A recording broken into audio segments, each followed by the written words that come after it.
Hey guys, Jen in Clothes Encounters. I watched her latest video, mukbang, which is like an eating show. In Cantonese, it would be mukbang. It sort of gave me the inspiration to just kind of talk to you guys while I'm doing stuff. I just filmed my Flute Center of New York partnership announcement video, which is why I'm still in those same clothes and I have the same background, but I need to clean up. In case you didn't know, yes, I have to clean up every single time after I do these videos. This is finally going to be episode 3 of I suck at replying to comments. Susan Belmar says, thanks Joanna, I just got the Gemeinhart 30 black using your code. Great, thank you. I am allergic to nickel and also can't play silver plated head joints, but this model has a sterling lip plate and riser and silver plated keys. I think it looks even better with the silver and black contrast. If you can you please take a photo and tag me on Instagram or something so I can see it, because that would be amazing to see. I used to play a 3 SHB, but it's been in the closet for 20 years. Ooh, wow. It's really hard to find something that doesn't cost a fortune if you need the solid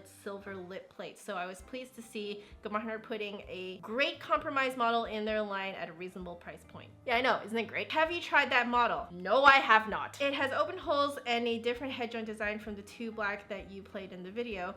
It has the NG1 instead of the J1. Speaking of being allergic to different metals, so you are allergic to nickel, but there are a lot of people who are actually allergic to silver. So not only will they react, even the metal I noticed does like oxidize faster too. At least from what I know, people who have silver allergies, they typically will get their lip plate gold plated so that they don't react. There are definitely gold keys. Very expensive. I did not get that on this flute here. As you can see, they are silver keys. I got actually pretty basic model flute. I don't know now, but at least when I first got my professional model flute, the acidic content in my sweat actually caused one of the rods to rust within the first month of playing it. My diet has changed a lot since then, so I don't know if the change in diet would help the acidic content in my sweat go down, because I think I was releasing a lot of toxins through my sweat. Now I've gotten rid of a lot of it. I mean, not right now. I'm breaking out a little bit because I was in Vancouver for like 3 weeks and eating amazingly delicious food that is not necessarily healthy for you. From Elisa Key, you're great. I can relate to your story so well. So this is under the time I found out I was a bad flutist. I found it so hard to accept any critique during music university, which made me super sensitive and in the end rather unproductive, which then led to a lot of hard moments and even dropped my career for a few years. Oh, that's painful. So you're right. As good or bad as you are, embrace it and just keep working on it.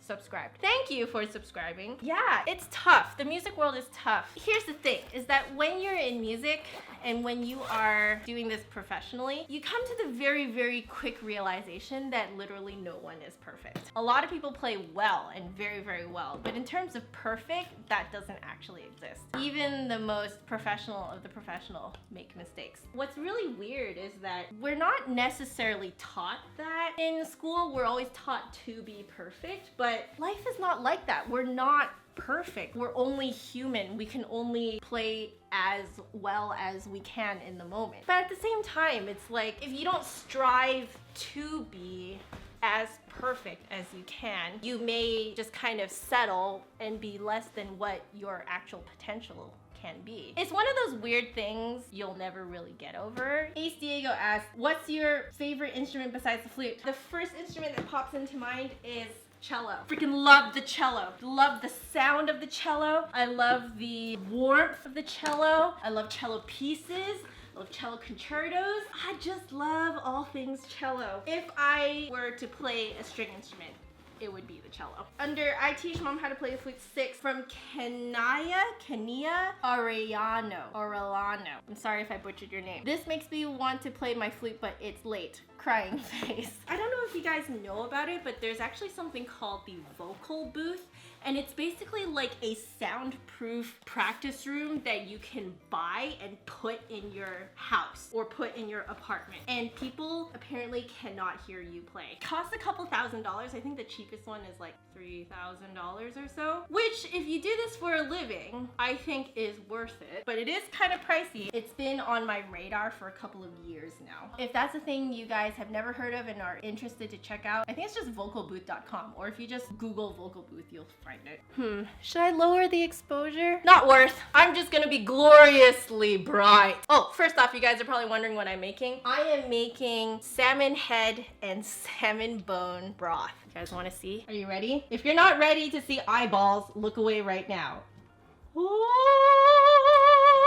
Okay, gotta put that back down. That is my, whoa, lovely salmon broth. I've started to make broths because it really helps my skin. Mostly it helps my gut. Apparently my gut is on fire, and that's part of the reason why I break out. This is what the nutritionist and naturopathic doctor says. And I kind of believe them because there's a huge difference. The morning after I drink the bone broth, my skin just looks new. Also, bone broth is just delicious, so you know, whatever. Gotta make some rice because I'm Asian. I am so overexposed right now. This is crazy. Oh well, you guys get a lovely quality video this week. Chris and Woofy asked, what is your league name? I am not telling you guys what my league name is because I am terrible. But I'm level 28 now. This is actually under my first flute review video ever. This was from years ago. So Beverly John says, let me be honest, you play well. You've actually convinced me for sure that it's definitely the skill of the player. I have a Jupiter. I can attest to the fact that playing the lower register can be quite a challenge for me.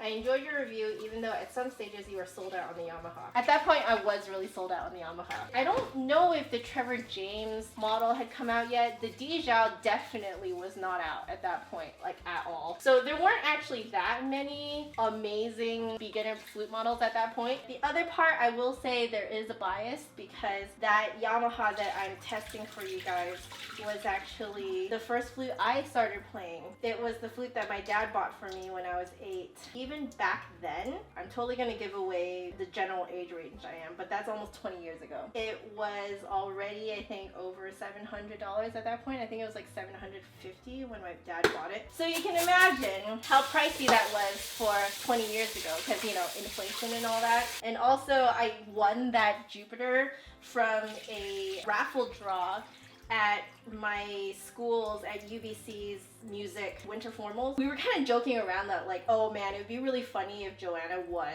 the student model flute. That was just kind of sitting out there. I never win raffle draws, ever. And the one time I win it, I win a flute. So I randomly had this student model flute on me, and I thought I would put it to use in that video because suddenly I had 2 beginner model flutes that I could compare. It just kind of ended up being really convenient. So this is from Christopher Shaw. I thought it was funny. I did notice that you were commenting as you were continuing to watch the video. As I was just watching now, that you were telling your mom and everyone else that as a teacher that there are so many things that you just have to let go.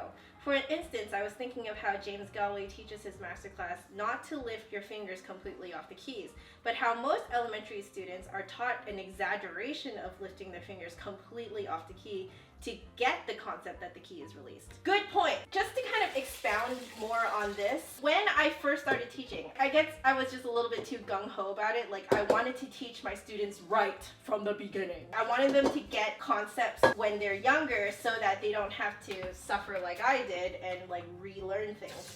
But what I discovered as I kept teaching was that you can't actually do that. You have to teach the concept first before you can polish it. That was something I learned the hard way. Oh, this is much better lighting. I mean, I'm still overexposed, but it's slightly better. I just want to move you guys away from the steam. Oh, this is bubbling way too much now. Gotta tone that down.